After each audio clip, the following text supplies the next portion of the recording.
नमस्कार दोस्तों, उत्तर प्रदेश की हर बड़ी खबर सबसे पहले। आप देख रहे हैं यूपी डिजिटल एडिशन, जहां सच मिले तेजी से। अगर आप उत्तर प्रदेश की हर अपडेट सबसे पहले चाहते हैं, तो अभी सब्सक्राइब बटन दबाइए और बढ़ते हैं आज की 20 बड़ी खबरों की तरफ। प्रदेश में नवीकरणीय ऊर्जा को बढ़ावा देने के लिए चलाए जा रहे सोलर मिशन ने आज एक नई उपलब्धि हासिल की है। सरकार ने घोषणा की कि इस वर्ष सोलर रूफटॉप और ग्राउंड प्लांट दोनों मिलाकर रिकॉर्ड स्तर पर ऊर्जा उत्पादन दर्ज किया गया है। इससे न केवल बिजली कटौती में कमी आएगी, बल्कि घरेलू उपयोगकर्ताओं को भी राहत मिलने की उम्मीद है। ऊर्जा विभाग के अधिकारियों के अनुसार बढ़ते उद्योगों और घरों में बिजली की मांग को पूरा करने में ये उत्पादन महत्वपूर्ण भूमिका निभाएगा। ग्रामीण क्षेत्रों में कई परिवारों ने सोलर पैनल लगवाने के बाद बिजली बिलों में कमी की पुष्टि की है। सरकार ने यह भी बताया कि नई नीति के तहत अन्य जिलों में अतिरिक्त प्लांट स्थापित किए जाएंगे, जिससे लोगों को सब्सिडी के साथ पैनल लगवाने का लाभ मिल सके। विशेषज्ञों का मानना है कि आने वाले वर्षों में यूपी नवीकरणीय ऊर्जा के क्षेत्र में देश के अग्रणी राज्यों में शामिल हो सकता है। ये पहल पर्यावरण संरक्षण में भी महत्वपूर्ण योगदान देगी और कार्बन उत्सर्जन घटाने में मदद करेगी। उत्तर प्रदेश में धान खरीद अभियान इस समय तेजी से चल रहा है और राज्य सरकार ने खरीद केंद्रों पर सुविधाएं मजबूत करने के लिए विशेष निर्देश जारी किए हैं। किसानों ने बताया कि इस बार पिछले वर्षों की तुलना में लाइनें कम लग रही हैं और तौल प्रक्रिया भी तेज है। अधिकारी ई-पॉप मशीनों से तुरंत एंट्री कर रहे हैं, जिससे भुगतान में देरी की शिकायतें कम हुई हैं। जिलों में प्रशासन खरीद केंद्रों का निरीक्षण कर रहा है ताकि कहीं भी अवैध कटौती या दलाली जैसी समस्याएं ना हो। सरकार के अनुसार अब तक लाखों मीट्रिक टन धान की खरीद हो चुकी है और किसानों के खातों में भुगतान लगातार भेजा जा रहा है। बारिश और मौसम की बदलती स्थिति को देखते हुए किसानों ने मांग की है कि आवश्यक हो तो केंद्रों की संख्या और बढ़ाई जाए। जिला अधिकारियों ने आश्वासन दिया है कि कोई भी किसान अपने उत्पाद बेचने से वंचित नहीं रहेगा और सभी को एमएसपी का पूरा लाभ मिलेगा। ये अभियान किसानों की आय बढ़ाने के लिए सरकार की प्राथमिक योजनाओं में से एक है। ऊर्जा विभाग ने आज प्रदेश में कई हिस्सों में निर्धारित समय के लिए बिजली कटौती की घोषणा की है। ये कटौती मुख्य रूप से रखरखाव और ग्रिड अपग्रेडेशन कार्यों के कारण की जा रही है। विभाग के अनुसार पुराने ट्रांसफार्मरों की मरम्मत, तारों का बदलाव और लाइन क्लियरेंस जैसे कार्य किए जा रहे हैं ताकि सर्दियों में बढ़ने वाले लोड को संभाला जा सके। इस दौरान उपभोक्ताओं से घर में जरूरी उपकरणों को सुरक्षित रखने और बिजली आने पर एक साथ भारी लोड न देने की अपील की गई है। कई जिलों में सुबह से ही बिजली न मिलने की वजह से स्कूलों और कारोबारियों को दिक्कतें हुई। हालांकि अधिकारियों ने वादा किया है कि शाम तक सभी क्षेत्रों में सप्लाई सामान्य हो जाएगी। ग्रामीण इलाकों में भी टीमों को सक्रिय रखा गया है ताकि किसी भी तकनीकी खराबी को तुरंत ठीक किया जा सके।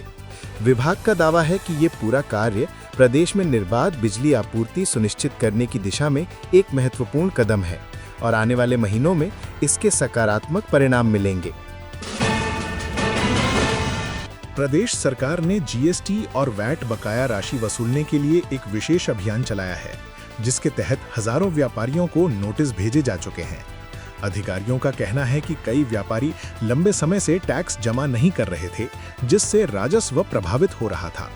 इस अभियान में जिले में टीमें बनाई गई हैं, जो दुकानों और प्रतिष्ठानों का निरीक्षण कर रही हैं। जिन व्यापारियों ने भुगतान नहीं किया है, उनके लाइसेंस निलंबित करने और अन्य कानूनी कार्रवाई की चेतावनी भी जारी की गई है। कई व्यापारियों ने नोटिस मिलने के बाद तुरंत राशि जमा कर दी है और जिनका भुगतान लंबित है, उन्हें आखिरी मौका दिया गया है। सरकार के अनुसार जितनी अधिक राशि वसूली जाएगी, उतना ही अधिक विकास कार्यों और सार्वजनिक योजनाओं के लिए बजट उपलब्ध होगा। व्यापारियों ने मांग की है कि छोटे दुकानदारों को राहत देते हुए उनके लिए किश्तों में भुगतान की व्यवस्था भी हो। प्रशासन ने संकेत दिया है कि परिस्थितियों के अनुसार इस पर विचार किया जा सकता है।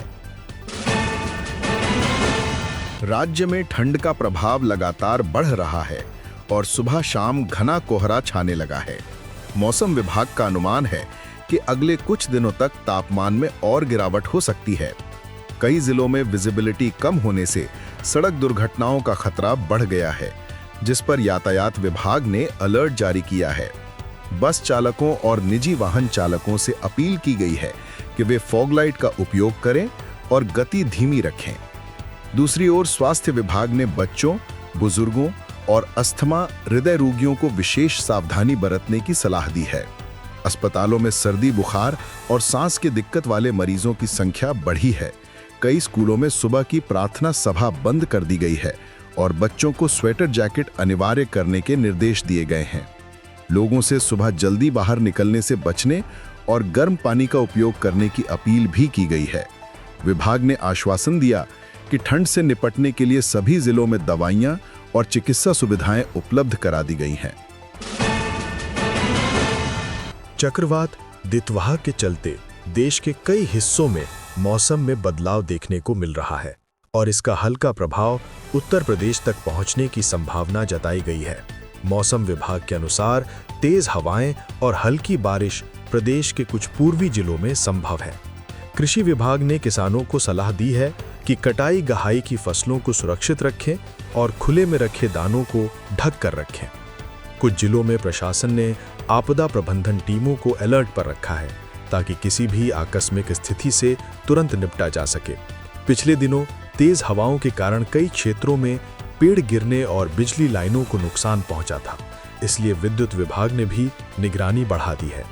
लोगों से अपील की गई है कि मौसम में अचानक बदलाव को देखते हुए बिना जरूरत घर से बाहर ना निकलें और स्थानीय प्रशासन के निर्देशों का पालन करें।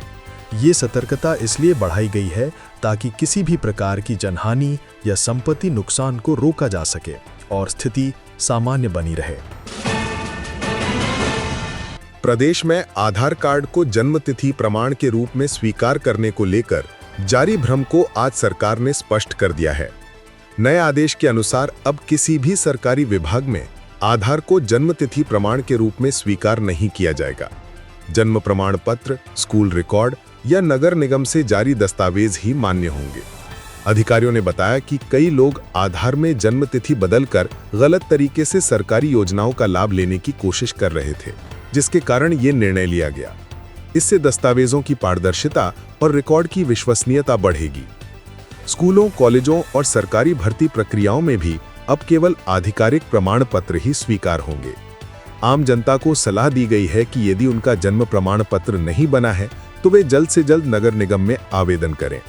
विभागों को निर्देश दिया गया है कि किसी भी स्थिति में नियमों से छूट न दी जाए और सभी दस्तावेजों की सत्यापन प्रक्रिया सख्ती से पूरी की जाए।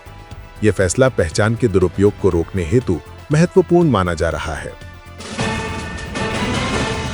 राजधानी लखनऊ में आज शिक्षक संघ ने बड़ी संख्या में प्रदर्शन करते हुए अपने बकाया भुगतान की मांग को दोहराया। शिक्षक कर्मचारियों का कहना है कि कई वर्षों से उनके जीपीएफ और अन्य भत्ते लंबित पड़े हैं, जिन पर कोई स्पष्ट कार्रवाई नहीं हो रही। प्रदर्शनकारियों ने शिक्षा निदेशालय को ज्ञापन सौंपते हुए कहा कि सरकार बजट का हवाला देती है, लेकिन कर्मचारियों के साथ न्याय नहीं हो रहा। कई शिक्षकों ने बताया कि वे सेवानिवृत्त हो चुके हैं, लेकिन अब तक उनके बकाया पास नहीं हुए, जिससे परिवार आर्थिक संकट में है। प्रशासन ने आश्वासन दिया है कि इस मामले को गंभीरता से लिया जाएगा और जल्द समाधान निकाला जाएगा। कुछ अधिकारियों के अनुसार फाइलों के लंबित होने का कारण तकनीकी खामियां और पुरानी प्रक्रिया है, जिसे अपडेट किया जा रहा है। शिक्षक संघ ने चेतावनी दी है कि यदि समय पर भुगतान नहीं हुआ तो आंदोलन और तेज किया जाएगा। सरकार भी चाहती है कि विवाद को शांतिपूर्ण तरीके से हल किया जाए ताकि शिक्षण कार्य प्रभावित न हो। बरेली जिले में एक अनोखा मामला सामने आया है, जहां 25 वर्ष पहले घर छोड़कर गए एक व्यक्ति के अचानक लौट आने से परिवार और प्रशासन दोनों हैरान हो गए। परिवार के अनुसार वो व्यक्ति वर्षों तक अलग राज्यों में काम करता रहा और हाल ही में वापस लौटकर अपनी पुरानी पहचान बहाल करने के लिए जिला कार्यालय पहुंचा। उसने अधिकारियों से आवेदन करते हुए नई पहचान से जुड़े रिकॉर्ड हटाने और पुरानी पहचान पुनः पंजीकृत करने की मांग की।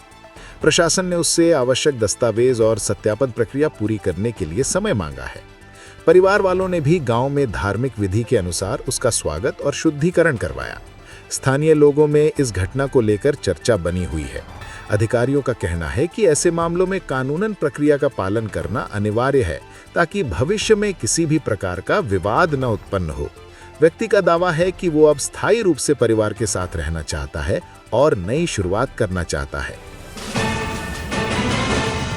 पूर्वांचल क्षेत्र के किसानों ने इस बार धान खरीद केंद्रों की व्यवस्था को पहले से काफी बेहतर बताया है। किसानों का कहना है कि इस बार न केवल तोल मशीनें सही काम कर रही हैं, बल्कि कर्मचारियों का व्यवहार भी सहयोगपूर्ण है।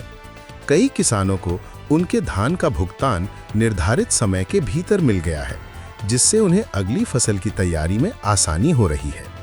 प्रशासन का दावा है कि इस बार खरीदी प्रक्रिया में तकनीक का उपयोग बढ़ाया गया है, जिसके चलते पारदर्शिता और समयबद्धता दोनों में सुधार देखा गया है।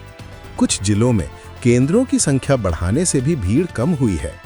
किसानों ने अनुरोध किया है कि यदि मौसम खराब होता है तो केंद्रों पर अस्थायी शेड लगाए जाएं, ताकि फसल भीगने से बच सके। सरकार ने कहा है कि किसानों के हित सर्वोपरि हैं और जरूरत पड़ने पर अतिरिक्त प्रबंध किए जाएंगे। इस व्यवस्था से किसानों में विश्वास बढ़ा है और खरीदी प्रक्रिया सुचारू रूप से आगे बढ़ रही है।